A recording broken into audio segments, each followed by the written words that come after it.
ఇంకొంచెం ముందుకు వచ్చాను సార్ ఇంకా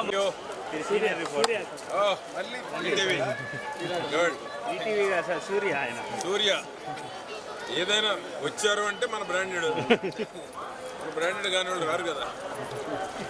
బ్రాండ్ అడుగుతాను అది బ్రాండ్ అన్న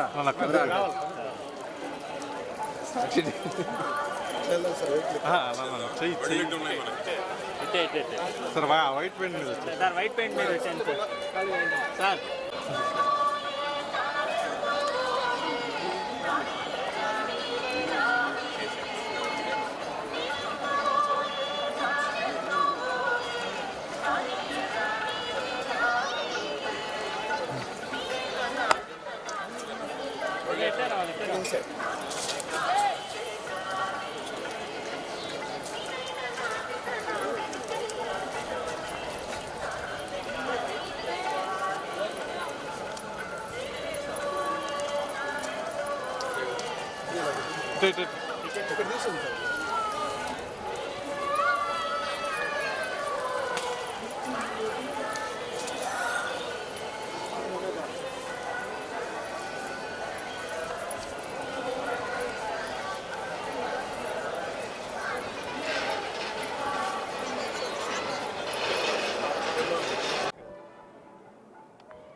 కొత్త ప్రభుత్వం చంద్రబాబు గారి నాయకత్వంలో కూటమి ప్రభుత్వం ఏర్పడటం జరిగింది. 5 కోట్ల మంది ప్రజల యొక్క ఆకాంక్ష అభివృద్ధి సంక్షేమం జరగాలని, అమరావతి పోలవరం పూర్తి కావాలని, ప్రజలకు నచ్చినటువంటి ప్రజాపాలన అందించాలని ఏదైతే ప్రజలు కోరుకుంటున్నారో అటువంటి పాలన 12వ తారీఖు ప్రమాణ స్వీకారం జరిగినప్పటి నుంచి మార్పు చూస్తూ ఉన్నారు.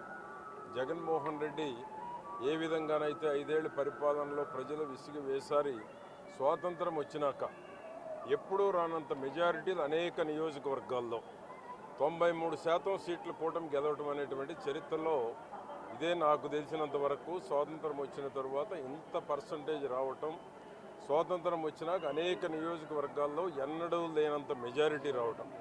దీనికి కారణం ఏంటంటే 5 ఏళ్ల పాలన మీద విసిగి వేసారటం, తీసుకున్నటువంటి నిర్ణయాలన్నీ ప్రజల ఆమోదం లేకపోవటం వల్లే ఈ యొక్క తీర్పు ప్రజలు ఇవ్వటం జరిగింది.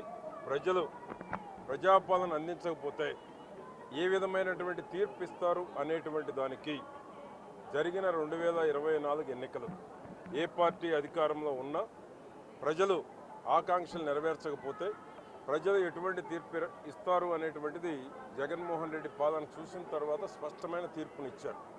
ఏ నాయకుడు ఊహించింది, ఏ సర్వేలకి అందనటువంటి ప్రజా తీర్పు వచ్చింది.